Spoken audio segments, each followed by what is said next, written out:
Welcome to Long Stories for Sleep. Just set me playing, relax, and drift off. Maybe you'll dream about the story I'm telling you.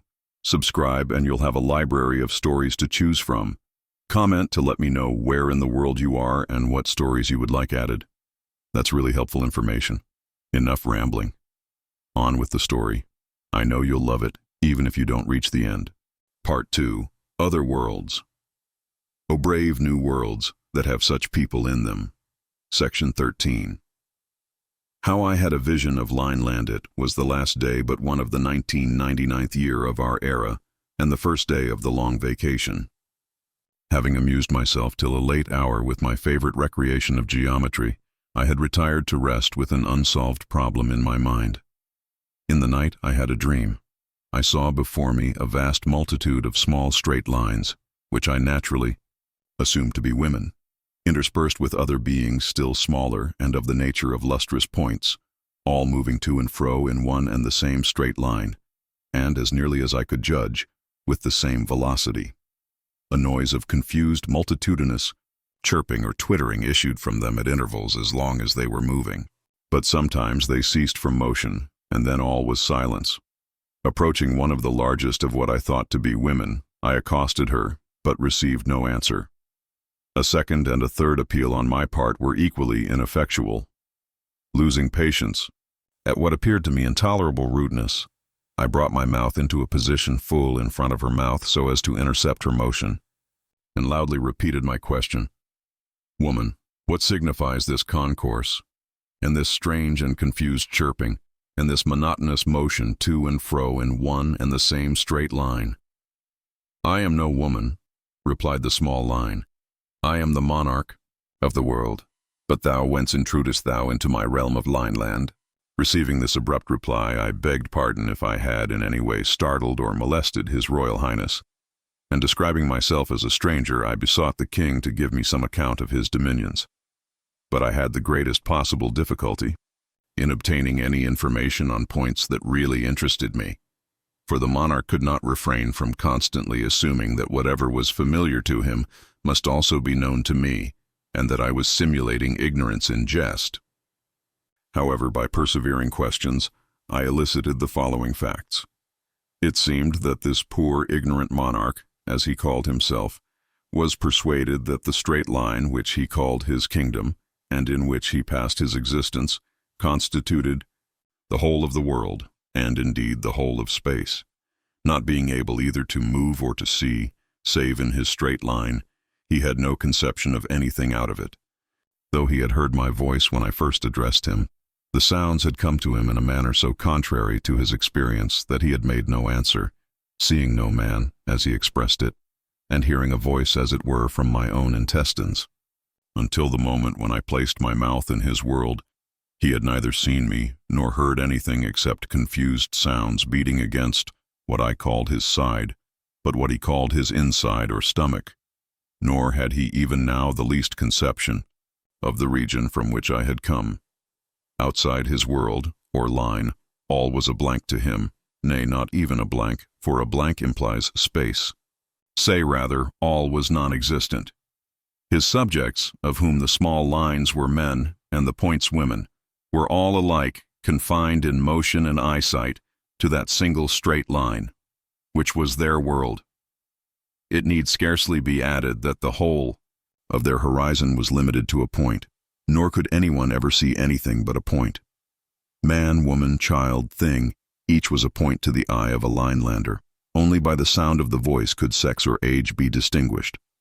Moreover, as each individual occupied the whole of the narrow path, so to speak, which constituted his universe, and no one could move to the right or left to make way for passers-by, it followed that no Flatlander could ever pass another.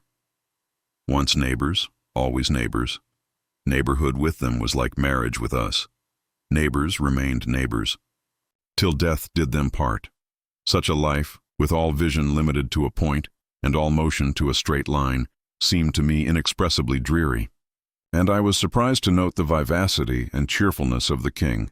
Wondering whether it was possible, amid circumstances so unfavorable to domestic relations, to enjoy the pleasures of conjugal union, I hesitated for some time to question, His Royal Highness on so delicate a subject. But at last I plunged into it by abruptly inquiring as to the health of his family. "My wives and children," he replied, "are well and happy." Staggered at this answer, for in the immediate proximity of the monarch, as I had noted in my dream before I entered Flatland, there were none but men, I ventured to reply, "Pardon me, but I cannot imagine how your Royal Highness can at any time either see or approach their majesties, when there are at least half a dozen intervening individuals whom you can neither see through nor pass by. Is it possible that in Flatland proximity is not necessary for marriage and for the generation of children?" "How can you ask so absurd a question?" replied the monarch. "If it were indeed as you suggest, the universe would soon be depopulated. No, neighborhood is needless for the union of hearts, and the birth of children is too important a matter to have been allowed to depend upon such an accident as proximity. You cannot be ignorant of this. Yet since you are pleased to affect ignorance, I will instruct you as if you were the veriest baby in Flatland. Know then that marriages are consummated by means of the faculty of sound and the sense of hearing. You are of course aware that every man has two mouths or voices, as well as two eyes, a bass at one and a tenor at the other of his extremities. I should not mention this, but that I have been unable to distinguish your tenor in the course of our conversation." I replied that I had but one voice, and that I had not been aware that His Royal Highness had two. "That confirms my impression," said the king, "that you are not a man, but a feminine monstrosity with a bass voice, and an utterly uneducated ear. But to continue, nature having herself ordained that every man should wed two wives." "Why two?" asked I. "You carry your affected simplicity too far," he cried. "How can there be a completely harmonious union without the combination of the 4-in-1, viz., the bass and tenor of the man and the soprano and contralto of the two women?" "But supposing," said I, "that a man should prefer one wife or three?" "It is impossible," he said. "It is as inconceivable as that 2 and 1 should make 5, or that the human eye should see a straight line." I would have interrupted him, but he proceeded as follows. "Once in the middle of each week, a law of nature compels us to move to and fro with a rhythmic motion of more than usual violence, which continues for the time you would take to count 101. In the midst of this choral dance at the 51st pulsation, the inhabitants of the universe pause in full career, and each individual sends forth his richest, fullest, sweetest strain. It is in this decisive moment that all our marriages are made.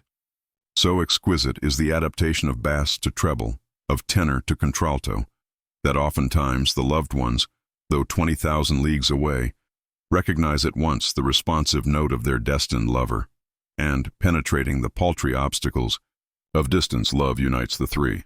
The marriage in that instant consummated results in a threefold male and female offspring which takes its place in Flatland." "What? Always threefold?" said I. "Must one wife then always have twins?" Bass-voiced monstrosity. "Yes," replied the king. "How else could the balance of the sexes be maintained if 2 girls were not born for every boy? Would you ignore the very alphabet of nature?" He ceased, speechless for fury, and some time elapsed before I could induce him to resume his narrative. "You will not, of course, suppose that every bachelor among us finds his mates at the first wooing in this universal marriage chorus. On the contrary, the process is by most of us many times repeated. Few are the hearts whose happy lot it is at once to recognize in each other's voices the partner intended for them by Providence, and to fly into a reciprocal and perfectly harmonious embrace. With most of us the courtship is of long duration. The wooers' voices may perhaps accord with one of the future wives, but not with both, or not at first with either, or the soprano and contralto may not quite harmonize. In such cases nature has provided that every weekly chorus shall bring the 3 lovers into closer harmony. Each trial of voice, each fresh discovery of discord, almost imperceptibly induces the less perfect to modify his or her vocal utterance so as to approximate to the more perfect, and after many trials and many approximations, the result is at last achieved. There comes a day at last when, while the wonted marriage chorus goes forth from universal Flatland, the 3 far-off lovers suddenly find themselves in exact harmony, and before they are awake, the wedded triplet is wrapped vocally into a duplicate embrace, and nature rejoices over one more marriage and over 3 more births. Section 14. How I vainly tried to explain the nature of Flatland. Thinking that it was time to bring down the monarch from his raptures to the level of common sense, I determined to endeavor to open up to him some glimpses of the truth, that is to say, of the nature of things in Flatland. So I began thus. How does your Royal Highness distinguish the shapes and positions of his subjects? I, for my part, noticed by the sense of sight, before I entered your kingdom, that some of your people are lines and others points, and that some of the lines are larger. You speak of an impossibility, interrupted the king. You must have seen a vision. For to detect the difference between a line and a point by the sense of sight is, as everyone knows, in the nature of things impossible. But it can be detected by the sense of hearing, and by the same means my shape can be exactly ascertained.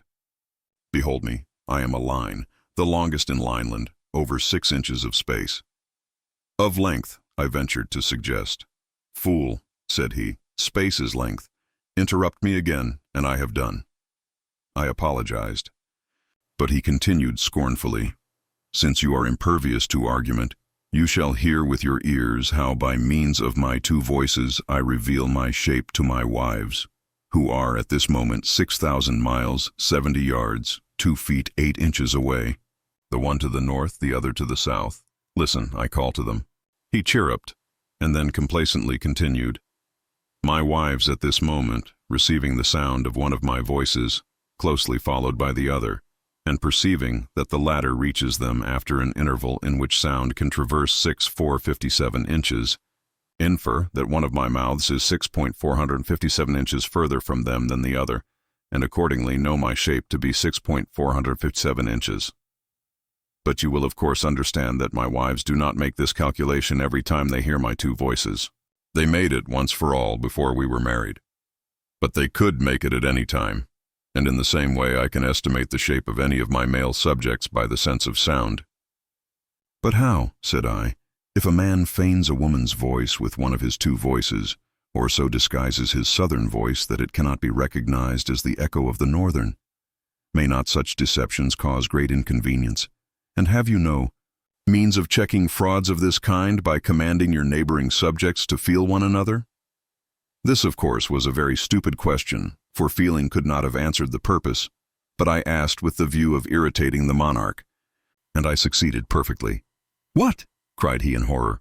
Explain your meaning. Feel touch, come into contact, I replied. If you mean by feeling, said the king, approaching so close as to leave no space between 2 individuals, know, stranger, that this offense is punishable in my dominions by death, and the reason is obvious. The frail form of a woman being liable to be shattered by such an approximation must be preserved by the state. But since women cannot be distinguished by the sense of sight from men, the law ordains universally that neither man nor woman shall be approached so closely as to destroy the interval between the approximator and the approximated. And indeed, what possible purpose would be served by this illegal and unnatural excess of approximation which you call touching, when all the ends of so brutal and coarse a process are attained at once more easily and more exactly by the sense of hearing? As to your suggested danger of deception, it is non-existent, for the voice, being the essence of one's being, cannot be thus changed at will. But come, suppose that I had the power of passing through solid things, so that I could penetrate my subjects, one after another, even to the number of 1 billion, verifying the size and distance of each by the sense of feeling. How much time and energy would be wasted in this clumsy and inaccurate method?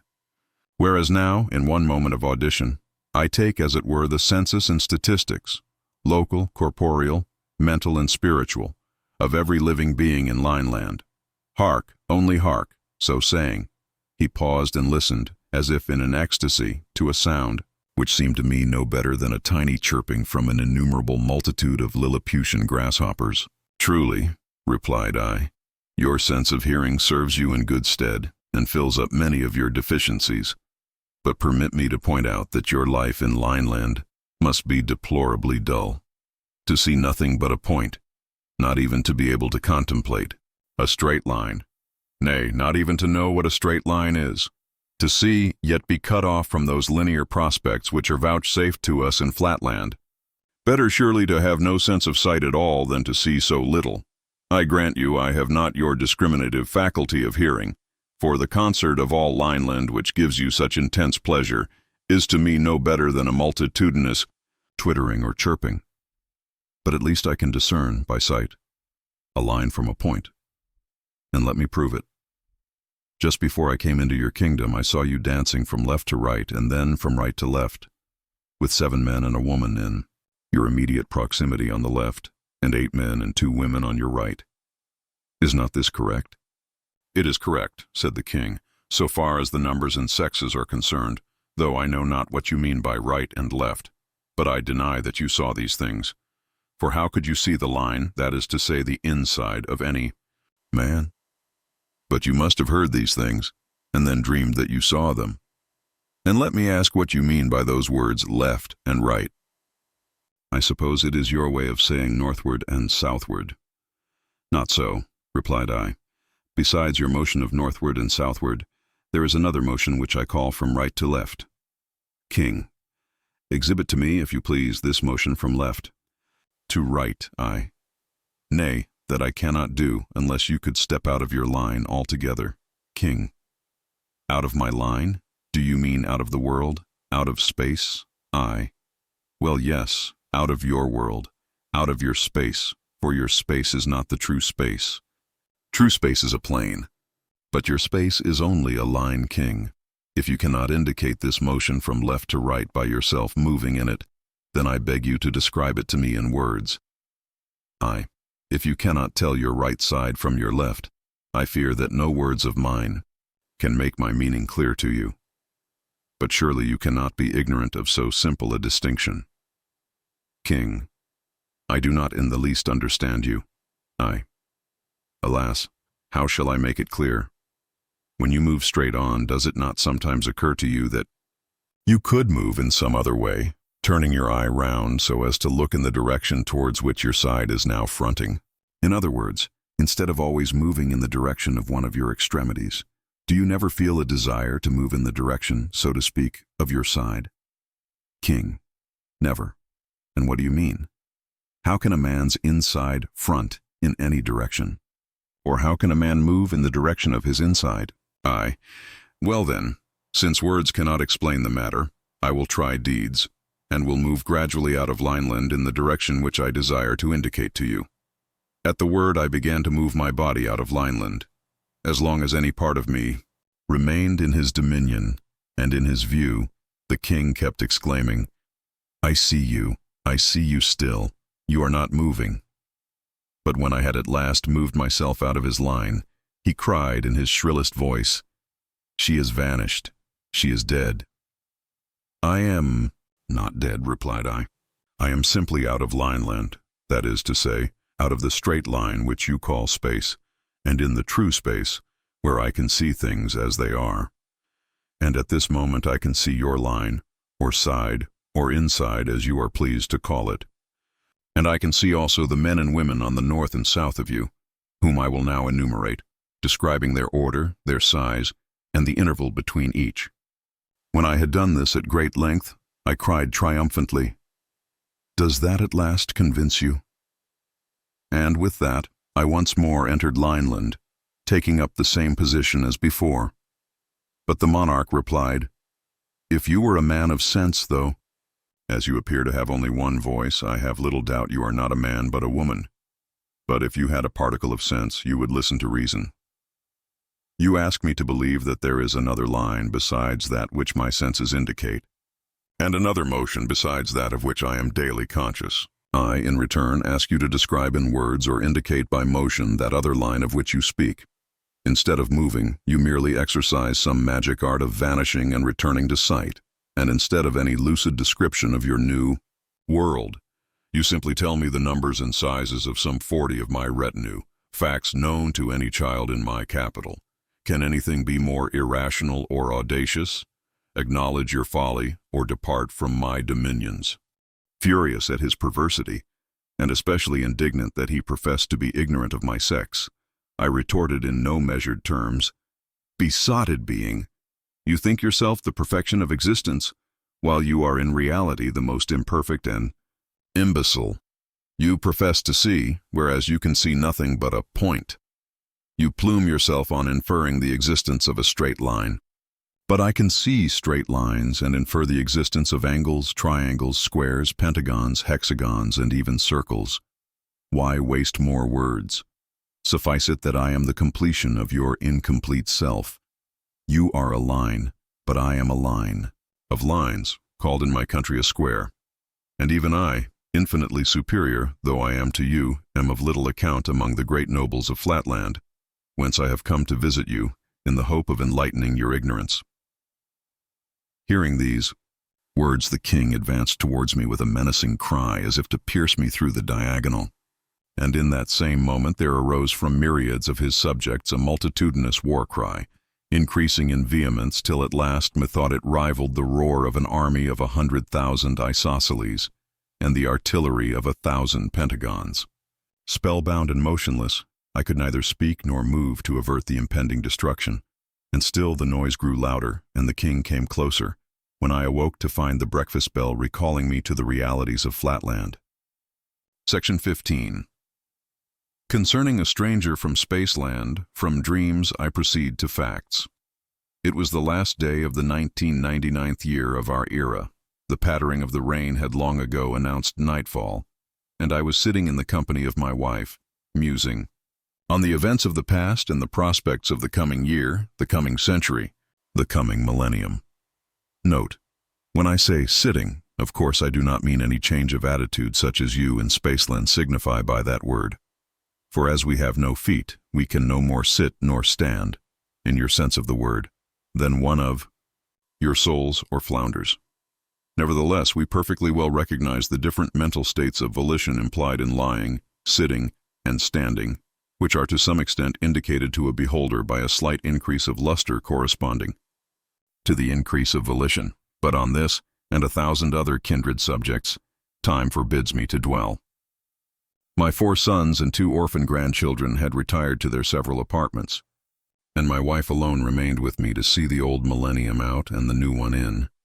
I was wrapped in thought, pondering in my mind some words that had casually issued from the mouth of my youngest grandson, a most promising young hexagon of unusual brilliancy and perfect angularity. His uncles and I had been giving him his usual practical lesson in sight recognition, turning ourselves upon our centers, now rapidly, now more slowly, and questioning him as to our positions, and his answers had been so satisfactory that I had been induced to reward him by giving him a few hints on arithmetic, as applied to geometry.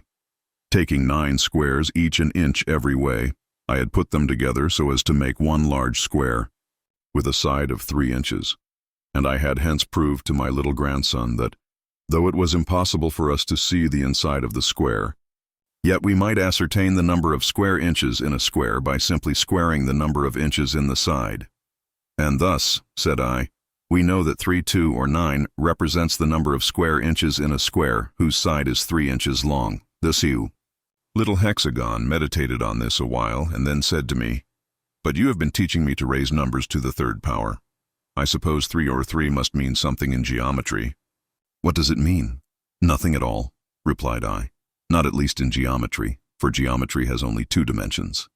And then I began to show the boy how a point by moving through a length of 3 inches makes a line of 3 inches, which may be represented by 3, and how a line of 3 inches, moving parallel to itself through a length of 3 inches, makes a square of 3 inches every way, which may be represented by 3 Upon this, my grandson, again returning to his former suggestion, took me up rather suddenly and exclaimed, "Well then, if a point by moving 3 inches makes a line of 3 inches represented by 3, and if a straight line of 3 inches moving parallel to itself makes a square of 3 inches every way, represented by 3, 2, it must be that a square of 3 inches every way, moving somehow parallel to itself, but I don't see how, must make something else, but I don't see what, of 3 inches every way, and this must be represented by 3, 3. "Go to bed," said I. little ruffled by this interruption. "If you would talk less nonsense, you would remember more sense." So my grandson had disappeared in disgrace.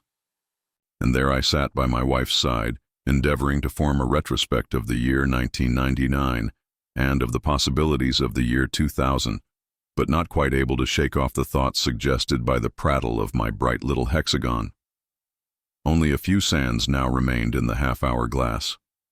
Rousing myself from my reverie, I turned the glass northward for the last time in the old millennium, and in the act, I exclaimed aloud, "The boy is a fool." Straightway I became conscious of a presence in the room, and a chilling breath thrilled through my very being. "He is no such thing," cried my wife, "and you are breaking the commandments in thus dishonoring your own grandson." But I took no notice of her. Looking round in every direction, I could see nothing.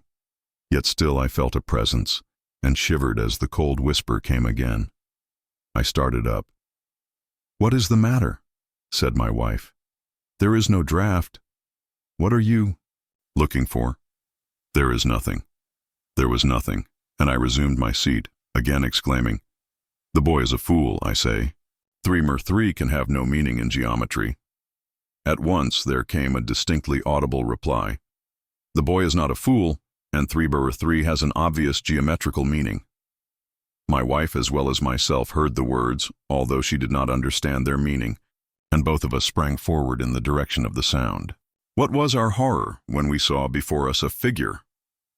At the first glance it appeared to be a woman, seen sideways, but a moment's observation showed me that the extremities passed into dimness too rapidly to represent one of the female sex, and I should have thought it a circle, only that it seemed to change its size in a manner impossible for a circle or for any regular figure of which I had had experience.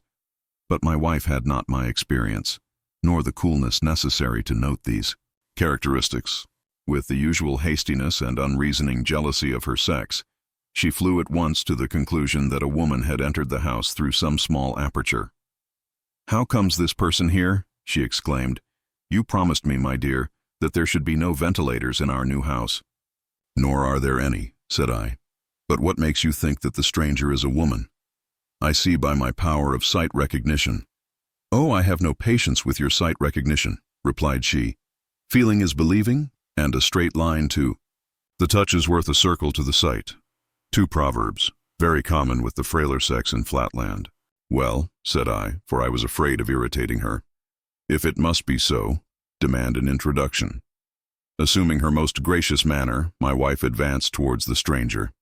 "Permit me, madam, to feel and be felt by," then, suddenly recoiling, "Oh, it is not a woman, and there are no angles either, not a trace of one. Can it be that I have so misbehaved to a perfect circle?" "I am indeed in a certain sense a circle," replied the voice, "and a more perfect circle than any in Flatland. But to speak more accurately, I am many circles in one." Then he added more mildly, "I have a message, dear madam, to your husband, which I must not deliver in your presence, and if you would suffer us to retire for a few minutes." But my wife would not listen to the proposal that our august visitor should so incommode himself, and assuring the circle that the hour of her own retirement had long passed, with many reiterated apologies for her recent indiscretion, she at last retreated to her apartment. I glanced at the half-hour glass. The last sands had fallen. The third millennium had begun. Section 16. How the stranger vainly endeavored to reveal to me in words the mysteries of Spaceland. As soon as the sound of the peace cry of my departing wife had died away, I began to approach the stranger with the intention of taking a nearer view and of bidding him be seated, but his appearance struck me dumb and motionless with astonishment. Without the slightest symptoms of angularity, he nevertheless varied every instant with gradations of size and brightness, scarcely possible for any figure within the scope of my experience. The thought flashed across me that I might have before me a burglar or cutthroat, some monstrous irregular isosceles, who, by feigning the voice of a circle, had obtained admission somehow into the house, and was now preparing to stab me with his acute angle. In a sitting room, the absence of fog, and the season happened to be remarkably dry, made it difficult for me to trust to sight recognition, especially at the short distance at which I was standing. Desperate with fear, I rushed forward with an unceremonious, "You must permit me, sir," and felt him. My wife was right. There was not the trace of an angle, not the slightest roughness or inequality. Never in my life had I met with a more perfect circle. He remained motionless while I walked round him, beginning from his eye and returning to it again. Circular he was throughout, a perfectly satisfactory circle. There could not be a doubt of it. Then followed a dialogue, which I will endeavor to set down as near as I can recollect it, omitting only some of my profuse apologies, for I was covered with shame and humiliation that I, a square, should have been guilty of the impertinence of feeling a circle.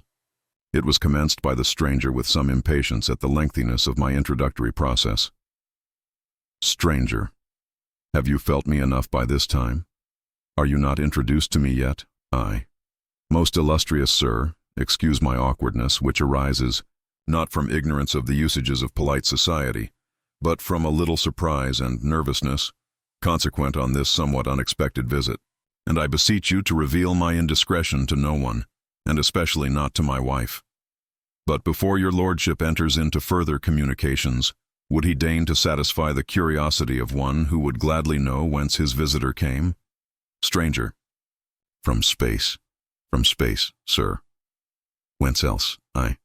"Pardon me, my lord, but is not your lordship already in space, your lordship and his humble servant, even at this moment?"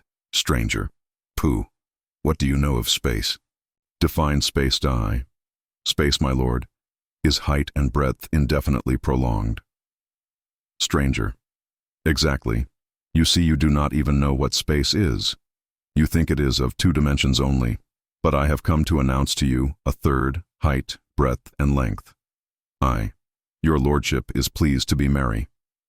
We also speak of length and height, or breadth and thickness, thus denoting 2 dimensions by 4 names. Stranger. But I mean not only 3 names, but 3 dimensions. I. Would your lordship indicate or explain to me in what direction is the 3rd dimension unknown to me? Stranger. I came from it. It is up above and down below. My lord means seemingly that it is northward and southward. Stranger. I mean nothing of the kind. I mean a direction in which you cannot look, because you have no eye in your side. Pardon me, my lord, a moment's inspection will convince your lordship that I have a perfect luminary at the juncture of 2 of my sides. Stranger. Yes, but in order to see into space, you ought to have an eye, not on your perimeter, but on your side. That is, on what you would probably call your inside. But we in Spaceland should call it your side, an eye in my inside, an eye in my stomach. Your lordship jests, stranger. I am in no jesting humor. I tell you that I come from space, or, since you will not understand what space means, from the land of 3 dimensions whence I but lately looked down upon your plane, which you call space forsooth. From that position of advantage I discerned all that you speak of as solid, by which you mean enclosed on 4 sides. Your houses, your churches, your very chests and safes. Yes, even your insides and stomachs, all lying open and exposed to my view. Such assertions are easily made, my lord. Stranger. But not easily proved, you mean. But I mean to prove mine. When I descended here, I saw your 4 sons, the pentagons, each in his apartment, and your 2 grandsons, the hexagons. I saw your youngest hexagon remain a while with you and then retire to his room, leaving you and your wife alone. I saw your isosceles servants, 3 in number, in the kitchen at supper, and the little page in the scullery. Then I came here, and how do you think I came? Through the roof, I suppose. Stranger, not so. Your roof, as you know very well, has been recently repaired, and has no aperture by which even a woman could penetrate. I tell you I come from space. Are you not convinced by what I have told you of your children and household? Your lordship must be aware that such facts touching the belongings of his humble servant might be easily ascertained by anyone in the neighborhood possessing your lordship's ample means of obtaining information. Stranger, to himself. What must I do? Stay. One more argument suggests itself to me. When you see a straight line, your wife, for example, how many dimensions do you attribute to her?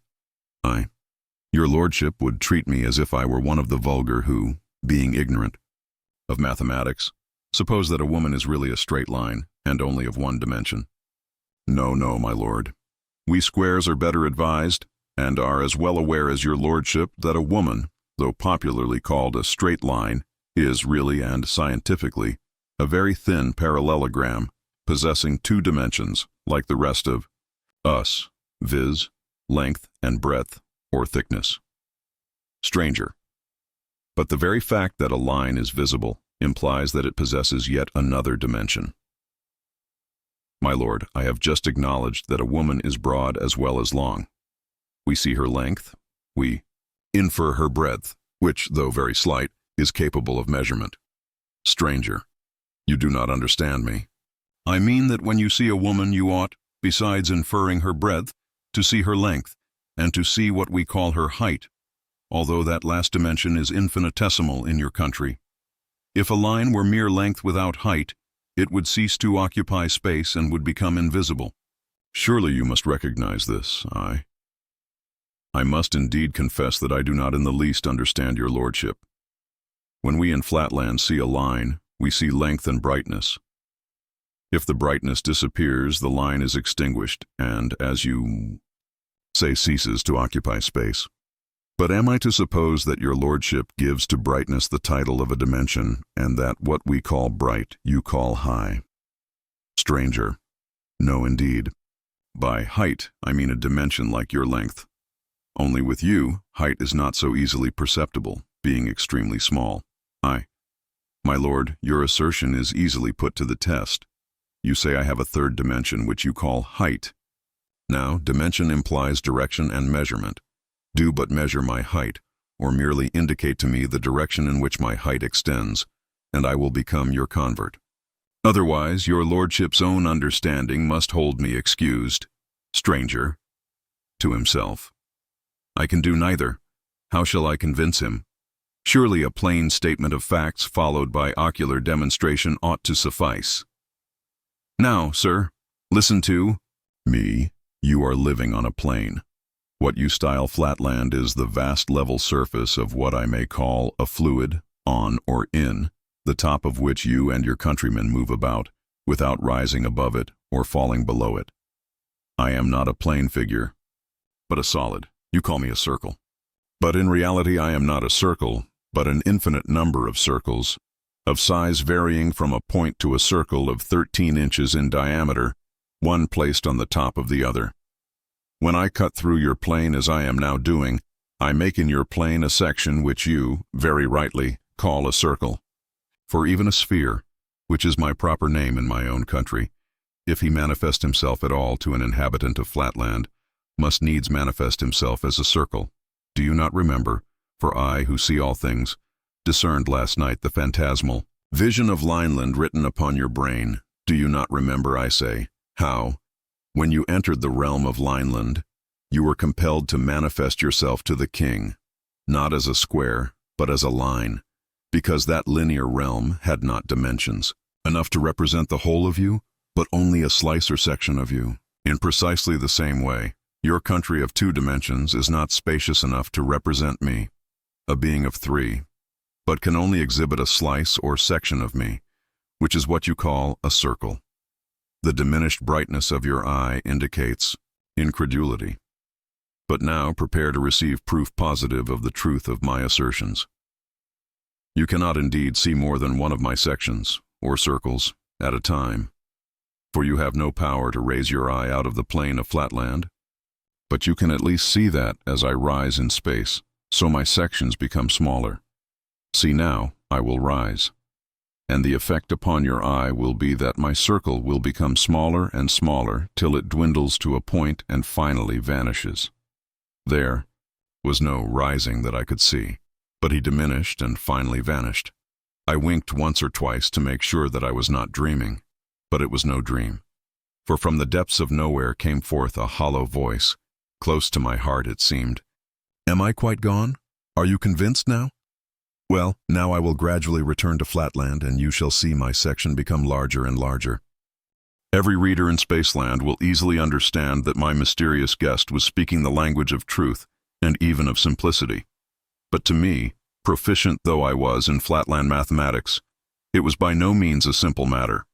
The rough diagram given above will make it clear to any Spaceland child that the sphere, ascending in the three positions indicated there, must needs have manifested himself to me, or to any Flatlander, as a circle, at first a full size, then small, and at last, very small indeed, approaching to a point. But to me, although I saw the facts before me, the causes were as dark as ever. All that I could comprehend was that the circle had made himself smaller and vanished, and that he had now reappeared and was rapidly making himself larger. When he regained his original size, he heaved a deep sigh, for he perceived by my silence that I had altogether failed to comprehend him. And indeed, I was now inclining to the belief that he must be no circle at all, but some extremely clever juggler, or else that the old wives' tales were true, and that after all there were such people as enchanters and magicians. After a long pause, he muttered to himself, "One resource alone remains, if I am not to resort to action. I must try the method of analogy." Then followed a still longer silence, after which he continued our dialogue. Sphere. Tell me, Mr. Mathematician, if a point moves northward and leaves a luminous wake, what name would you give to the wake? I. A straight line. Sphere. And a straight line has how many extremities? I. 2. Sphere. Now conceive the northward straight line moving parallel to itself, east and west, so that every point in it leaves behind it the wake of a straight line. What name will you give to the figure thereby formed? We will suppose that it moves through a distance equal to the original straight line. What name, I say? A square. Sphere. And how many sides has a square? How many angles? 4 sides and 4 angles. Sphere. Now, stretch your imagination a little and conceive a square in Flatland, moving parallel to itself upward. What? Northward? Sphere. No, not northward, upward, out of Flatland altogether. If it moved northward, the southern points in the square would have to move through the positions previously occupied by the northern points. But that is not my meaning. I mean that every point in you, for you are a square and will serve the purpose of my illustration, every point in you, that is to say in what you call your inside, is to pass upwards through space in such a way that no point shall pass through the position previously occupied by any other point, but each point shall describe a straight line of its own. This is all in accordance with analogy. Surely it must be clear to you. Restraining my impatience, for I was now under a strong temptation to rush blindly at my visitor and to precipitate him into space, or out of Flatland, anywhere, so that I could get rid of him, I replied, "And what may be the nature of the figure which I am to shape out by this motion which you are pleased to denote by the word upward? I presume it is describable in the language of Flatland. Sphere. Oh, certainly. It is all plain and simple and in strict accordance with analogy. Only, by the way, you must not speak of the result as being a figure, but as a solid. But I will describe it to you. Or rather not I, but analogy. We began with a single point, which of course, being itself a point, has only one terminal point. One point produces a line with 2 terminal points. One line produces a square with 4 terminal points. Now you can give yourself the answer to your own question. 1, 2, 4 are evidently in geometrical progression. What is the next number? 8. Sphere. Exactly. The one square produces a something which you do not as yet know a name for, but which we call a cube, with 8 terminal points. Now are you convinced? And has this creature sides, as well as angles, or what you call terminal points? Sphere. Of course, and all according to analogy. But by the way, not what you call sides, but what we call sides. You would call them solids in I. And how many solids or sides will appertain to this being whom I am to generate by the motion of my inside in an upward direction, and whom you call a cube sphere? How can you ask? And you a mathematician? The side of anything is always, if I may so say, one dimension behind the thing. Consequently, as there is no dimension behind a point has 0 sides. A line, if I may say, has 2 sides, for the points of a line may be called by courtesy its sides. A square has 4 sides, 0, 2, 4. What progression do you call that? I. Arithmetical, sphere. And what is the next number? I, 6. Sphere. Exactly. Then you see you have answered your own question. The cube which you will generate will be bounded by 6 sides, that is to say, 6 of your insides. You see it all now, eh? Monster, I shrieked, be thou juggler, enchanter, dream, or devil, no more will I endure thy mockeries. Either thou or I must perish. And saying these words, I precipitated myself upon him. Section 17. How the sphere, having in vain tried words, resorted to deeds, it was in vain. I brought my hardest right angle into violent collision with the stranger, pressing on him with a force sufficient to have destroyed any ordinary circle. But I could feel him slowly and unarrestably slipping from my contact. No edging to the right nor to the left, but moving somehow out of the world, and vanishing to nothing. Soon there was a blank, but still I heard the intruder's voice. Sphere, why will you refuse to listen to reason? I had hoped to find in you, as being a man of sense and an accomplished mathematician, a fit apostle for the gospel of the 3 dimensions, which I am allowed to preach once only in 1,000 years. But now I know not how to convince you. Stay, I have it. Deeds and not words shall proclaim the truth. Listen, my friend, I have told you I can see from my position in space the inside of all things that you consider closed. For example, I see in yonder cupboard near which you are standing several of what you call boxes, but like everything else in Flatland, they have no tops nor bottoms, full of money. I see also 2 tablets of accounts. I am about to descend into that cupboard and to bring you one of those tablets. I saw you lock the cupboard half an hour ago, and I know you have the key in your possession. But I descend from space. The doors, you see, remain unmoved. Now I am in the cupboard and am taking the tablet. Now I have it. Now I ascend with it. I rushed to the closet and dashed the door open. One of the tablets was gone. With a mocking laugh, the stranger appeared in the other corner of the room, and at the same time the tablet appeared upon the floor. I took it up. There could be no doubt it was the missing tablet. I groaned with horror, doubting whether I was not out of my senses. But the stranger continued, Surely you must now see that my explanation, and no other, suits the phenomena. What you call solid things are really superficial. What you call space is really nothing but a great plane. I am in space and look down upon the insides of the things of which you only see the outsides. You could leave this plane yourself if you could but summon up the necessary volition.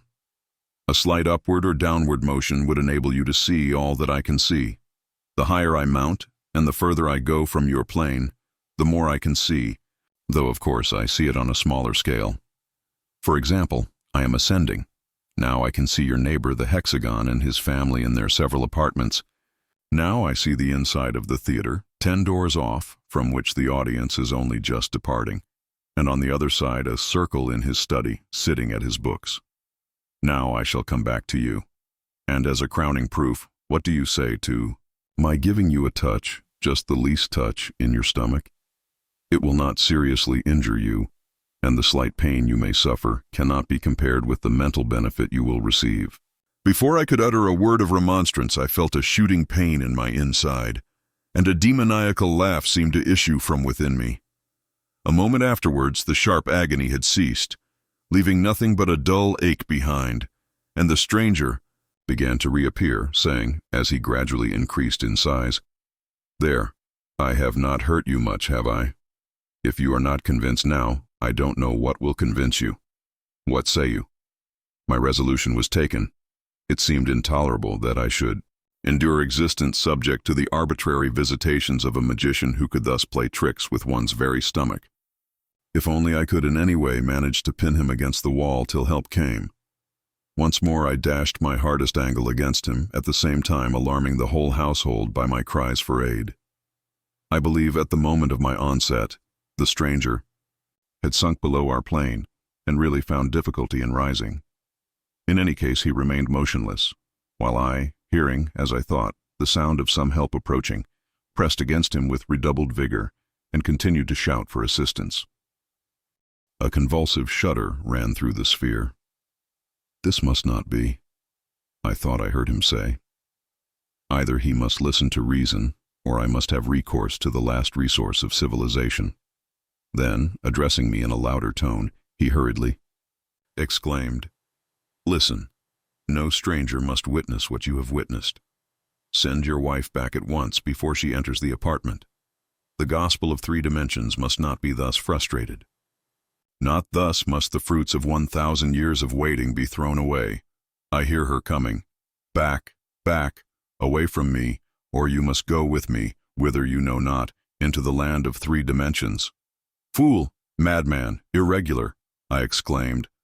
"Never will I release thee. Thou shalt pay the penalty of thine impostures." "Ha! Is it come to this?" thundered the stranger. "Then meet your fate. Out of your plane you go. Once, twice, thrice. 'Tis done." Section 18. How I came to Spaceland. And what I saw there, an unspeakable horror seized me. There was a darkness, then a dizzy, sickening sensation of sight that was not like seeing. I saw a line that was no line, space that was not space. I was myself, and not myself. When I could find voice, I shrieked aloud in agony. "Either this is madness or it is hell." "It is neither," calmly replied the voice of the sphere. "It is knowledge. It is 3 dimensions. Open your eye once again and try to look steadily." I looked, and behold, a new world. There stood before me, visibly, incorporate all that I had before inferred, conjectured, dreamed, of perfect circular beauty. What seemed the center of the stranger's form lay open to my view. Yet I could see no heart, nor lungs, nor arteries, only a beautiful harmonious something, for which I had no words.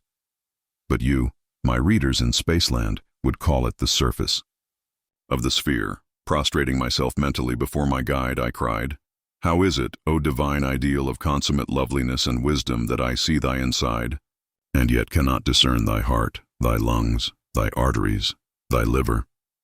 "What you think you see not," he replied. "It is not given to you, nor to any other being, to behold my internal parts.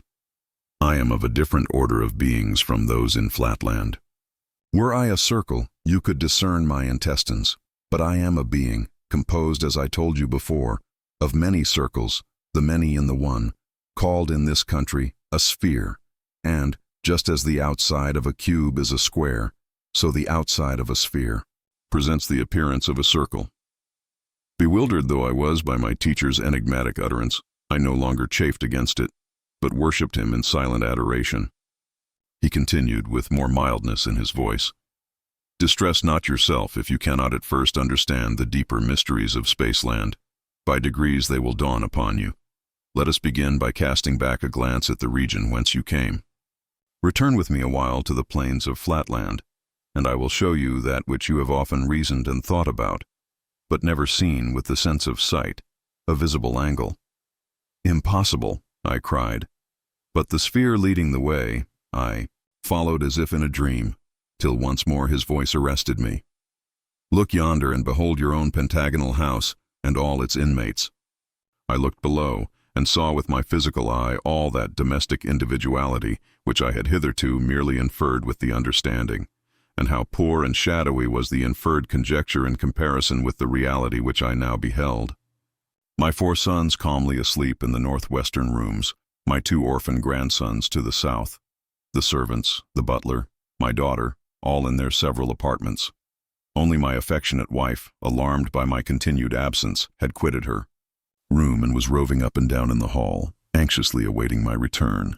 Also the page, aroused by my cries, had left his room, and under pretext of ascertaining whether I had fallen somewhere in a faint, was prying into the cabinet in my study. All this I could now see, not merely infer, and as we came nearer and nearer, I could discern even the contents of my cabinet, and the 2 chests of gold, and the tablets of which the sphere had made mention. Touched by my wife's distress, I would have sprung downward to reassure her, but I found myself incapable of motion. "Trouble not yourself about your wife," said my guide.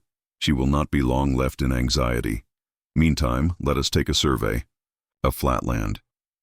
Once more I felt myself rising through space. It was even as the sphere had said. The further we receded from the object we beheld, the larger became the field of vision. My native city, with the interior of every house and every creature therein, lay open to my view in miniature. We mounted higher, and lo, the secrets of the earth, the depths of mines and inmost caverns of the hills, were bared before me. Awestruck at the sight of the mysteries of the earth, thus unveiled before my unworthy eye, I said to my companion, "Behold, I am become as a god. For the wise men in our country say that to see all things, or as they express it, omnividence, is the attribute of God alone." There was something of scorn in the voice of my teacher as he made answer, "Is it? So indeed. Then the very pickpockets and cutthroats of my country are to be worshipped by your wise men as being gods, for there is not one of them that does not see as much as you see now. But trust me, your wise men are wrong." "Aye. Then is omnividence the attribute of others besides gods?" Sphere. "I do not know. But if a pickpocket or a cutthroat of our country can see everything that is in your country, surely that is no reason why the pickpocket or cutthroat should be accepted by you as a god. This omnividence, as you call it, it is not a common word in Spaceland. Does it make you more just, more merciful, less selfish, more loving? Not in the least. Then how does it make you more divine? More merciful, more loving. But these are the qualities of women, and we know that a circle is a higher being than a straight line, insofar as knowledge and wisdom are more to be esteemed than mere affection." Sphere. "It is not for me to classify human faculties according to merit. Yet many of the best and wisest in Spaceland think more of the affections than of the understanding, more of your despised straight lines than of your belauded circles. But enough of this. Look yonder. Do you know that building?" I looked, and afar off I saw an immense polygonal structure in which I recognized the General Assembly Hall of the States of Flatland, surrounded by dense lines of pentagonal buildings at right angles to each other, which I knew to be streets, and I perceived that I was approaching the great metropolis. "Here we descend," said my guide. It was now morning, the first hour of the first day of the 2000th year of our era. Acting, as was their wont, in strict accordance with precedent, the highest circles of the realm were meeting in solemn conclave, as they had met on the first hour of the first day of the year 1000, and also on the first hour of the first day of the year 0. The minutes of the previous meetings were now read by one whom I at once recognized as my brother, a perfectly symmetrical square, and the chief clerk of the High Council. It was found recorded on each occasion that, whereas the states had been troubled by divers ill-intentioned persons pretending to have received revelations from another world, and professing to produce demonstrations whereby they had instigated to frenzy both themselves and others, it had been for this cause unanimously resolved by the Grand Council that on the first day of each millenary, special injunctions be sent to the prefects in the several districts of Flatland to make strict search for such misguided persons, and without formality of mathematical examination, to destroy all such as were isosceles of any degree, to scourge and imprison any regular triangle, to cause any square or pentagon to be sent to the district asylum, and to arrest any one of higher rank, sending him straightway to the capital to be examined and judged by the council. "You hear your fate," said the sphere to me, while the council was passing for the third time the formal resolution. "Death or imprisonment awaits the apostle of the gospel of 3 dimensions." "Not so," replied I. "The matter is now so clear, to me, the nature of real space so palpable, that methinks I could make a child understand it. Permit me but to descend at this moment and enlighten them." "Not yet," said my guide. "The time will come for that. Meantime I must perform my mission. Stay thou there in thy place." Saying these words, he leaped with great dexterity into the sea, if I may so call it, of Flatland, right in the midst of the ring of counselors. "I come," cried he, "to proclaim that there is a land of 3 dimensions." I could see many of the younger counselors start back in manifest horror as the sphere's circular section widened before them. But on a sign from the presiding circle, who showed not the slightest alarm or surprise, 6 isosceles of a low type from 6 different quarters rushed upon the sphere. "We have him," they cried. "No, yes, we have him still. He's going. He's gone." "My lords," said the president to the junior circles of the council, "there is not the slightest need for surprise. The secret archives, to which I alone have access, tell me that a similar occurrence happened on the last 2 millennial commencements. You will, of course, say nothing of these trifles outside the cabinet." Raising his voice, he now summoned the guards. "Arrest the policemen. Gag them. You know your duty." After he had consigned to their fate the wretched policemen, ill-fated, and unwilling witnesses of a state secret which they were not to be permitted to reveal, he again addressed the councilors. "My lords, the business of the council being concluded, I have only to wish you a happy new year." Before departing, he expressed at some length to the clerk, my excellent but most unfortunate brother, his sincere regret that, in accordance with precedent and for the sake of secrecy, he must condemn him to perpetual imprisonment, but added his satisfaction that, unless some mention were made by him of that day's incident, his life would be spared. Section 19. How, though the sphere showed me other mysteries of Spaceland, I still desired more. And what came of it? When I saw my poor brother led away to imprisonment, I attempted to leap down into the council chamber, desiring to intercede on his behalf, or at least bid him farewell. But I found that I had no motion of my own. I absolutely depended on the volition of my guide, who said in gloomy tones, "Heed not thy brother. Haply thou shalt have ample time hereafter to condole with him. Follow me." Once more we ascended into space. "Hitherto," said the sphere, "I have shown you naught save plane figures and their interiors. Now I must introduce you to solids, and reveal to you the plan upon which they are constructed. Behold this multitude of movable square cards. See, I put one on another, not as you supposed northward of the other, but on the other. Now a second, now a third. See, I am building up a solid by a multitude of squares parallel to one another. Now the solid is complete, being as high as it is long and broad, and we call it a cube." "Pardon me, my lord," replied I, "but to my eye the appearance is as of an irregular figure whose inside is laid open to the view. In other words, methinks I see no solid, but a plane such as we infer in Flatland, only of an irregularity which betokens some monstrous criminal, so that the very sight of it is painful to my eyes." "True," said the sphere, "it appears to you a plane, because you are not accustomed to light and shade and perspective, just as in Flatland a hexagon would appear a straight line to one who has not the art of sight recognition. But in reality it is a solid, as you shall learn by the sense of feeling." He then introduced me to the cube, and I found that this marvelous being was indeed no plane but a solid, and that he was endowed with 6 plane sides and 8 terminal points called solid angles. And I remembered the saying of the sphere that just such a creature as this would be formed by a square, moving in space, parallel to himself. And I rejoiced to think that so insignificant a creature as I could in some sense be called the progenitor of so illustrious an offspring. But still I could not fully understand the meaning of what my teacher had told me concerning light and shade and perspective, and I did not hesitate to put my difficulties before him. Were I to give the sphere's explanation of these matters, succinct and clear though it was, it would be tedious to an inhabitant of space who knows these things already. Suffice it that, by his lucid statements, and by changing the position of objects and lights, and by allowing me to feel the several objects and even his own sacred person, he at last made all things clear to me, so that I could now readily distinguish between a circle and a sphere, a plane figure and a solid. This was the climax, the paradise of my strange, eventful history. Henceforth I have to relate the story of my miserable fall, most miserable yet surely most undeserved. For why should the thirst for knowledge be aroused, only to be disappointed and punished? My volition shrinks from the painful task of recalling my humiliation.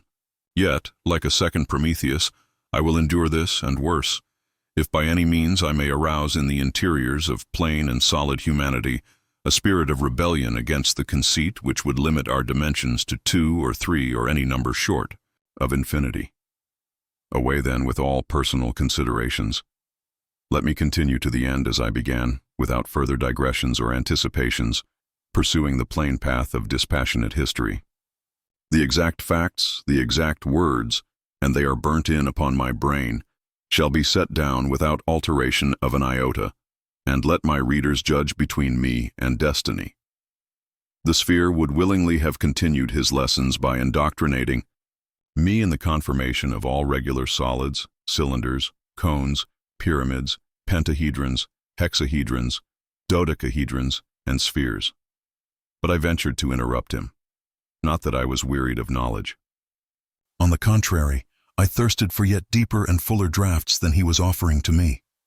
"Pardon me," said I, "O thou whom I must no longer address as the perfection of all beauty, but let me beg thee to vouchsafe thy servant a sight of thine interior, sphere, my what, thine interior, thy stomach, thy intestines, sphere. Whence this ill-timed impertinent request? And what mean you by saying that I am no longer the perfection of all beauty? My lord, your own wisdom has taught me to aspire to one even more great, more beautiful, and more closely approximate to perfection than yourself. As you yourself, superior to all flatland forms, combine many circles in one, so doubtless there is one above you who combines many spheres in one supreme existence, surpassing even the solids of Spaceland. And even as we, who are now in space, look down on Flatland and see the insides of all things, so of a certainty there is yet above us some higher, purer region, whither thou dost surely purpose to lead me, O thou whom I shall always call everywhere and in all dimensions, my priest, philosopher, and friend. Some yet more spacious space, some more dimensionable dimensionality, from the vantage ground of which we shall look down together upon the revealed insides of solid things, and where thine own intestines, and those of thy kindred spheres, will lie exposed to the view of the poor wandering exile from Flatland, to whom so much has already been vouchsafed. Sphere. Pooh, stuff. Enough of this trifling. The time is short, and much remains to be done before you are fit to proclaim the gospel of 3 dimensions to your blind, benighted countrymen in Flatland.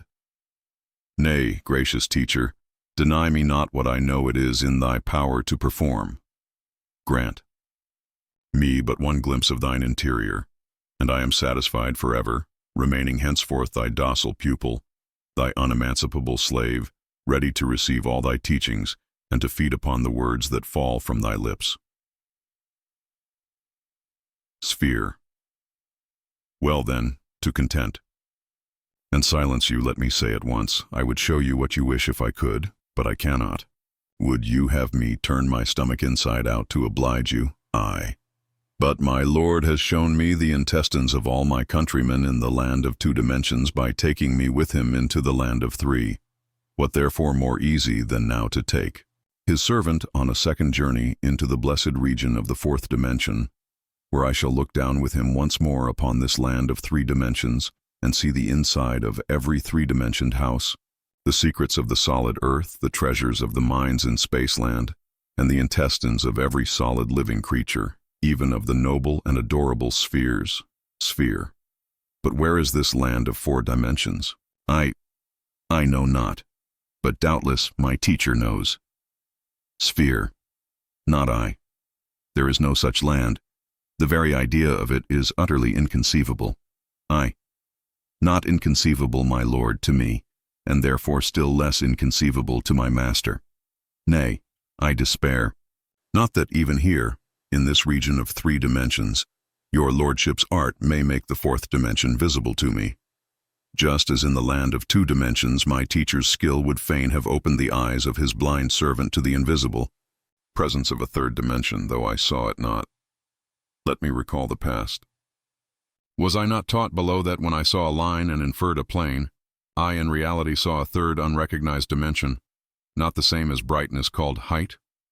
And does it not now follow that in this region, when I see a plane and infer a solid, I really see a fourth unrecognized dimension, not the same as color, but existent, though infinitesimal and incapable of measurement?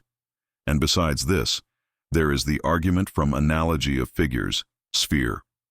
Analogy. Nonsense. What analogy? Your lordship tempts his servant to see whether he remembers the revelations imparted to him. Trifle not with me, my lord. I thirst for more knowledge. Doubtless we cannot see that other higher Spaceland now, because we have no eye in our stomachs. But just as there was the realm of Flatland, though that poor puny lineland monarch could neither turn to left nor right to discern it, and just as there was close at hand, and touching my frame, the land of 3 dimensions, though I, blind, senseless wretch, had no power to touch it, no eye in my interior to discern it, so of a surety there is a 4th dimension, which my Lord perceives with the inner eye of thought, and that it must exist my Lord himself has taught me. Or can he have forgotten what he himself imparted to his servant? In 1 dimension, did not a moving point produce a line with 2 terminal points? In 2 dimensions, did not a moving line produce a square with 4 terminal points? In 3 dimensions, did not a moving square produce? Did not this eye of mine behold it, that blessed being, a cube with 8 terminal points? And in 4 dimensions, shall not a moving cube, alas for analogy, and alas for the progress of truth, if it be not so, shall not, I say, the motion of a divine cube result in a still more divine organization with 16 terminal points? Behold the infallible confirmation of the series 2, 4, 8, 16. Is not this a geometrical progression? Is not this, if I might quote my Lord's own words, strictly according to analogy? Again, was I not taught by my Lord that as in a line there are 2 bounding points, and in a square there are 4 bounding lines, so in a cube there must be 6 bounding squares? Behold once more the confirming series 2, 4, 6. Is not this an arithmetical progression? And consequently does it not of necessity follow that the more divine offspring of the divine cube in the land of 4 dimensions must have 8 bounding cubes? And is not this also, as my Lord has taught me to believe, strictly according to analogy? O my Lord, behold, I cast myself in faith upon conjecture, not knowing the facts, and I appeal to your lordship to confirm or deny my logical anticipations. If I am wrong, I yield and will no longer demand a 4th dimension. But if I am right, my Lord will listen to reason. I ask therefore, is it, or is it not, the fact that ere now your countrymen also have witnessed the descent of beings of a higher order than their own, entering closed rooms, even as your lordship entered mine, without the opening of doors or windows, and appearing and vanishing at will? On the reply to this question I am ready to stake everything, deny it, and I am henceforth silent. Only vouchsafe an answer, sphere. After a pause, it is reported so, but men are divided in opinion as to the facts, and even granting the facts, they explain them in different ways. And in any case, however great may be the number of different explanations, no one has adopted or suggested the theory of a 4th dimension. Therefore, pray have done with this trifling, and let us return to business. I was certain of it. I was certain that my anticipations would be fulfilled. And now have patience with me and answer me yet one more question, best of teachers. Those who have thus appeared, no one knows whence, and have returned, no one knows whither, have they also contracted their sections and vanished somehow into that more spacious space, whither I now entreat you to conduct me? Sphere. Moodily.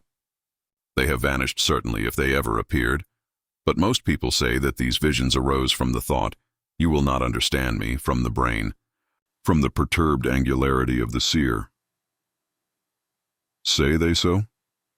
Oh, believe them not. Or if it indeed be so that this other space is really Thoughtland, then take me to that blessed region where I in thought shall see the insides of all solid things. There, before my ravished eye, a cube, moving in some altogether new direction, but strictly according to analogy, so as to make every particle of his interior pass through a new kind of space with a wake of its own, shall create a still more perfect perfection than himself, with 16 terminal extra-solid angles and 8 solid cubes for his perimeter. And once there, shall we stay our upward course? In that blessed region of 4 dimensions, shall we linger on the threshold of the 5th, and not enter therein? Ah, no. Let us rather resolve that our ambition shall soar with our corporal ascent. Then, yielding to our intellectual onset, the gates of the 6th dimension shall fly open, after that a 7th, and then an 8th. How long I should have continued I know not. In vain did the sphere, in his voice of thunder, reiterate his command of silence, and threaten me with the direst penalties if I persisted. Nothing could stem the flood of my ecstatic aspirations. Perhaps I was to blame. But indeed I was intoxicated with the recent draughts of truth to which he himself had introduced me. However, the end was not long in coming. My words were cut short by a crash outside and a simultaneous crash inside me, which impelled me through space with a velocity that precluded speech. Down, down, down. I was rapidly descending, and I knew that return to Flatland was my doom. One glimpse, one last and never-to-be-forgotten glimpse I had of that dull, level wilderness, which was now to become my universe again, spread out before my eye. Then a darkness, then a final, all-consummating thunder peal, and when I came to myself, I was once more a common creeping square, in my study at home, listening to the peace cry of my approaching wife. Section 20. How the sphere encouraged me in a vision. Although I had less than a minute for reflection, I felt by a kind of instinct that I must conceal my experiences from my wife. Not that I apprehended at the moment any danger from her divulging my secret, but I knew that to any woman in Flatland the narrative of my adventures must needs be unintelligible.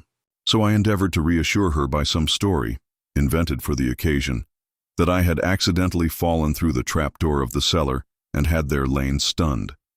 The southward attraction in our country is so slight that even to a woman, my tale necessarily appeared extraordinary and well-nigh incredible. But my wife, whose good sense far exceeds that of the average of her sex, and who perceived that I was unusually excited, did not argue with me on the subject, but insisted that I was ill and required repose. I was glad of an excuse for retiring to my chamber to think quietly over what had happened. When I was at last by myself, a drowsy sensation fell on me.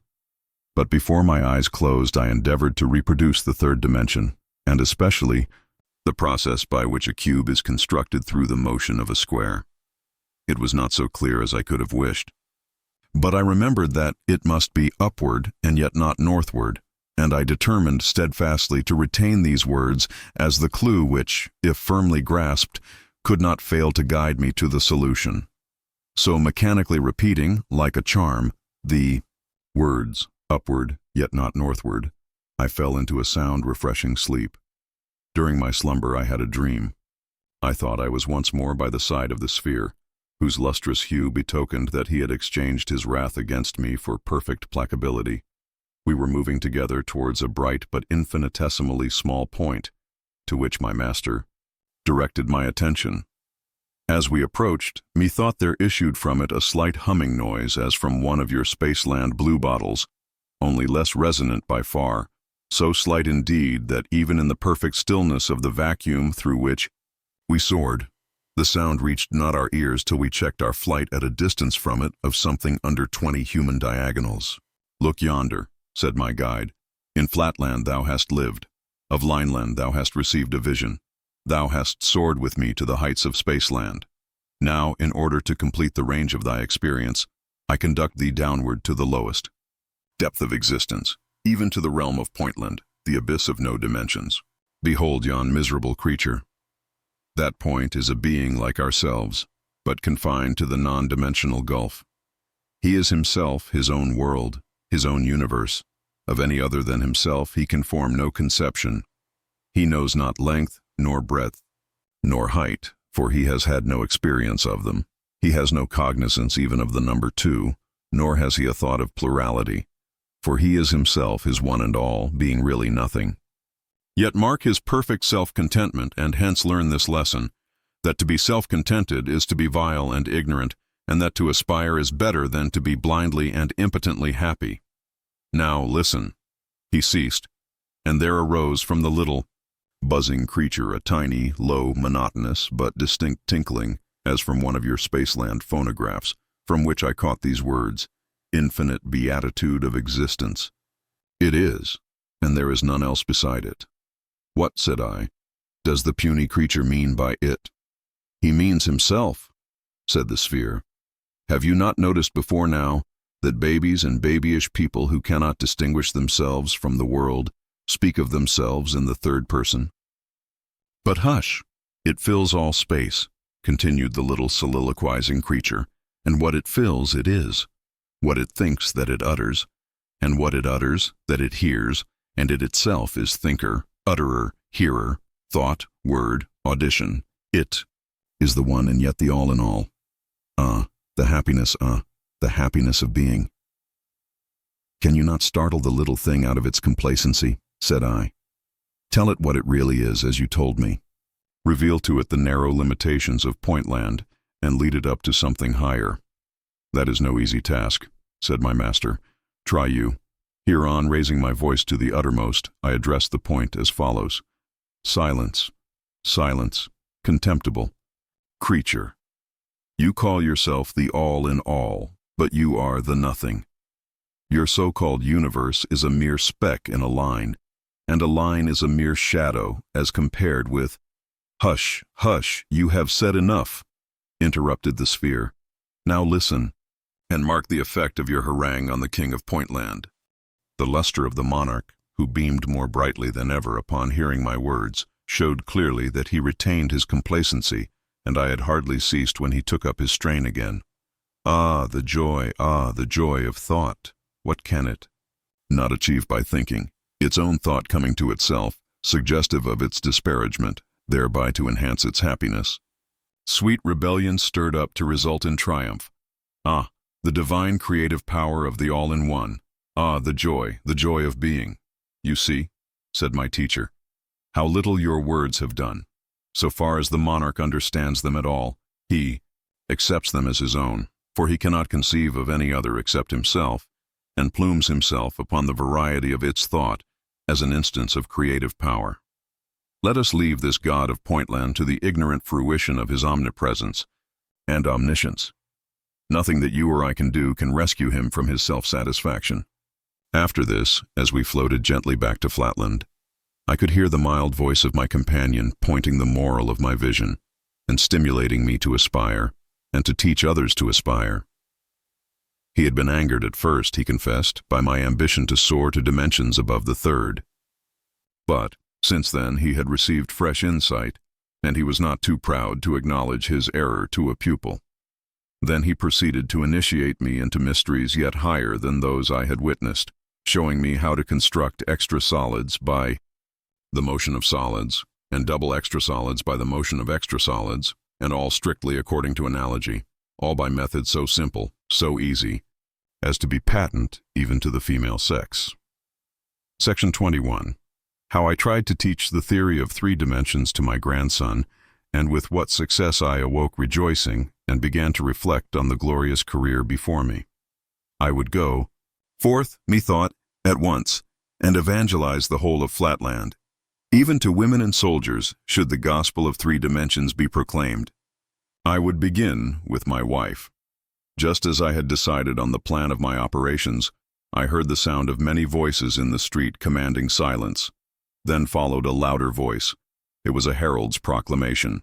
Listening attentively, I recognized the words of the resolution of the council enjoining the arrest, imprisonment, or execution of anyone who should pervert the minds of the people by delusions and by professing to have received revelations from another world.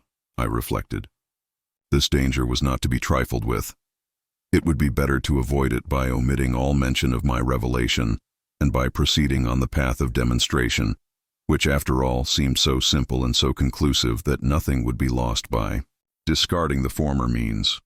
Upward, not northward, was the clue to the whole proof. It had seemed to me fairly clear before I fell asleep, and when I first awoke, fresh from my dream, it had appeared as patent as arithmetic. But somehow it did not seem to me quite so obvious now. Though my wife entered the room opportunely just at that moment, I decided, after we had exchanged a few words of commonplace conversation, not to begin with her. My pentagonal sons were men of character and standing, and physicians of no mean reputation, but not great in mathematics, and, in that respect, unfit for my purpose. But it occurred to me that a young and docile hexagon, with a mathematical turn, would be a most suitable pupil. Why therefore not make my first experiment with my little precocious grandson, whose casual remarks on the meaning of 3 more 3 had met with the approval of the sphere? Discussing the matter with him, a mere boy, I should be in perfect safety, for he would know nothing of the proclamation of the council, whereas I could not feel sure that my sons, so greatly did their patriotism and reverence for the circles predominate over mere blind affection, might not feel compelled to hand me over to the prefect if they found me seriously maintaining the seditious heresy of the third dimension. But the first thing to be done was to satisfy in some way the curiosity of my wife, who naturally wished to know something of the reasons for which the circle had desired that mysterious interview, and of the means by which he had entered the house. Without entering into the details of the elaborate account I gave her, an account, I fear, not quite so consistent with truth as my readers in Spaceland might desire, I must be content with saying that I succeeded at last in persuading her to return quietly to her household duties without eliciting from me any reference to the world of 3 dimensions. This done, I immediately sent for my grandson, for to confess the truth, I felt that all that I had seen and heard was in some strange way slipping away from me, like the image of a half-grasped, tantalizing dream, and I longed to essay my skill in making a first disciple. When my grandson entered the room, I carefully secured the door. Then, sitting down by his side and taking our mathematical tablets, or, as you would call them, lines, I told him we would resume the lesson of yesterday. I taught him once more how a point by motion in 1 dimension produces a line, and how a straight line in 2 dimensions produces a square. After this, forcing a laugh, I said, "And now, you scamp, you wanted to make me believe that a square may in the same way by motion, upward not northward, produce another figure, a sort of extra square in 3 dimensions. Say that again, you young rascal." At this moment we heard once more the heralds, oh yes, outside in the street proclaiming the resolution of the council. Young though he was, my grandson, who was unusually intelligent for his age and bred up in perfect reverence for the authority of the circles, took in the situation with an acuteness for which I was quite unprepared. He remained silent till the last words of the proclamation had died away, and then, bursting into tears, "Dear Grandpapa," he said, "that was only my fun, and of course I meant nothing at all by it, and we did not know anything then about the new law, and I don't think I said anything about the 3rd dimension, and I am sure I did not say one word about upward, not northward, for that would be such nonsense, you know. How could a thing move upward and not northward? Upward and not northward. Even if I were a baby, I could not be so absurd as that. How silly it is. Ha ha, ha, ha. Not at all silly, said I, losing my temper. Here, for example, I take this square, and at the word I grasped a movable square, which was lying at hand. And I move it, you see, not northward, but yes, I move it upward, that is to say, not northward, but I move it somewhere, not exactly like this, but somehow. Here I brought my sentence to an inane conclusion, shaking the square about in a purposeless manner, much to the amusement of my grandson, who burst out laughing louder than ever, and declared that I was not teaching him, but joking with him, and so saying he unlocked the door and ran out of the room. Thus ended my first attempt to convert a pupil to the gospel of 3 dimensions. Section 22. How I then tried to diffuse the theory of 3 dimensions by other means, and of the result, my failure with my grandson did not encourage me to communicate my secret to others of my household. Yet neither was I led by it to despair of success. Only I saw that I must not wholly rely on the catchphrase, upward, not northward, but must rather endeavor to seek a demonstration by setting before the public a clear view of the whole subject. and for this purpose it seemed necessary to resort to writing. So I devoted several months in privacy to the composition of a treatise on the mysteries of 3 dimensions. Only, with the view of evading the law if possible, I spoke not of a physical dimension, but of a thoughtland whence, in theory, a figure could look down upon Flatland and see simultaneously the insides of all things, and where it was possible that there might be supposed to exist a figure environed, as it were, with 6 squares and containing 8 terminal points. But in writing this book I found myself sadly hampered by the impossibility of drawing such diagrams as were necessary for my purpose. For of course in our country of Flatland there are no tablets but lines, and no diagrams but lines, all in one straight line, and only distinguishable by difference of size and brightness, so that when I had finished my treatise, which I entitled Through Flatland to Thoughtland, I could not feel certain that many would understand my meaning. Meanwhile my life was under a cloud. All pleasures palled upon me, all sights tantalized and tempted me to outspoken treason, because I could not but compare what I saw in 2 dimensions with what it really was if seen in 3, and could hardly refrain from making my comparisons aloud. I neglected my clients and my own business to give myself to the contemplation of the mysteries which I had once beheld, yet which I could impart to no one, and found daily more difficult to reproduce even before my own mental vision. 1 day, about 11 months after my return from Spaceland, I tried to see a cube with my eye closed, but failed. And though I succeeded afterwards, I was not then quite certain, nor have I been ever afterwards, that I had exactly realized the original. This made me more melancholy than before, and determined me to take some step. Yet what, I knew not. I felt that I would have been willing to sacrifice my life for the cause, if thereby I could have produced conviction. But if I could not convince my grandson, how could I convince the highest and most developed circles in the land? And yet at times my spirit was too strong for me, and I gave vent to dangerous utterances. Already I was considered heterodox, if not treasonable, and I was keenly alive to the danger of my position.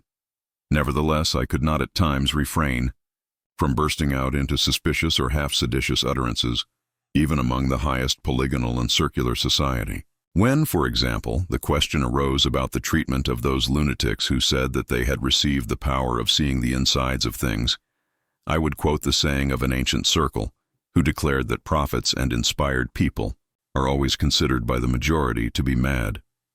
And I could not help occasionally dropping such expressions as the eye that discerns the interiors of things, and the all-seeing land.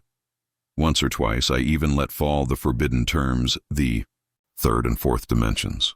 At last, to complete a series of minor indiscretions, at a meeting of our local speculative society held at the palace of the prefect himself, some extremely silly person having read an elaborate paper exhibiting the precise reasons why Providence has limited the number of dimensions to 2, and why the attribute of omnipotence is assigned to the Supreme alone, I so far forgot myself as to give an exact account of the whole of my voyage with the sphere into space, and to the assembly hall in our metropolis, and then to space again, and of my return home, and of everything that I had seen and heard in fact or vision. At first, indeed, I pretended that I was describing the imaginary experiences of a fictitious person, but my enthusiasm soon forced me to throw off all disguise, and finally, in a fervent peroration, I exhorted all my hearers to divest themselves of prejudice and to become believers in the 3rd dimension. Need I say that I was at once arrested and taken before the council? Next morning, standing in the very place where but a very few months ago the sphere had stood in my company, I was allowed to begin and to continue my narration unquestioned and uninterrupted. But from the first I foresaw my fate. For the president, noting that a guard of the better sort of policemen was in attendance, of angularity little, if at all, under 55 degrees, ordered them to be relieved before I began my defense by an inferior, class of 2 or 3 degrees. I knew only too well what that meant. I was to be executed or imprisoned, and my story was to be kept secret from the world by the simultaneous destruction of the officials who had heard it. And, this being the case, the president desired to substitute the cheaper for the more expensive victims. After I had concluded my defense, The president, perhaps perceiving that some of the junior circles had been moved by my evident earnestness, asked me 2 questions. 1. Whether I could indicate the direction which I meant when I used the words upward, not northward. 2. Whether I could, by any diagrams or descriptions, other than the enumeration of imaginary sides and angles, indicate the figure I was pleased to call a cube. I declared that I could say nothing more, and that I must commit myself to the truth, whose cause would surely prevail in the end. The president replied that he quite concurred in my sentiment, and that I could not do better. I must be sentenced to perpetual imprisonment, but if the truth intended that I should emerge from prison and evangelize the world, the truth might be trusted to bring that result to pass. Meanwhile, I should be subjected to no discomfort that was not necessary to preclude escape, and, unless I forfeited the privilege by misconduct, I should be occasionally permitted to see my brother who had preceded me to my prison. 7 years have elapsed, and I am still a prisoner, and, if I accept the occasional visits of my brother, debarred from all companionship save that of my jailers. My brother is one of the best of squares, just sensible, cheerful, and not without fraternal affection. Yet I confess that my weekly interviews, at least in one respect, cause me the bitterest pain. He was present when the sphere manifested himself in the council chamber. He saw the sphere's changing sections. He heard the explanation of the phenomena then given to the circles. Since that time, scarcely a week has passed during 7 whole years without his hearing from me a repetition of the part I played in. That manifestation, together with ample descriptions of all the phenomena in Spaceland, and the arguments for the existence of solid things derivable from analogy. Yet, I take shame to be forced to confess it, my brother has not yet grasped the nature of the 3rd dimension, and frankly avows his disbelief in the existence of a sphere. Hence, I am absolutely destitute of converts, and for aught that I can see, the millennial revelation has been made to me for nothing. Prometheus up in Spaceland was bound for bringing down fire for mortals, but I, poor Flatland Prometheus, lie here in prison for bringing down nothing to my countrymen. Yet I exist in the hope that these memoirs, in some manner, I know not how, may find their way to the minds of humanity in some dimension, and may stir up a race of rebels who shall refuse to be confined to limited dimensionality. That is the hope of my brighter moments. Alas, it is not always so. Heavily weighs on me at times the burdensome reflection that I cannot honestly say I am confident as to the exact shape of the once seen, oft regretted cube, and in my nightly visions the mysterious precept, upward, not northward, haunts me, like a soul-devouring sphinx. It is part of the martyrdom which I endure for the cause of the truth that there are seasons of mental weakness, when cubes and spheres flit away into the background of scarce possible existences, when the land of 3 dimensions seems almost as visionary as the land of 1 or none. Nay, when even this hard wall that bars me from my freedom, these very tablets on which I am writing, and all the substantial realities of Flatland itself, appear no better than the offspring of a diseased imagination, or the baseless fabric of a dream.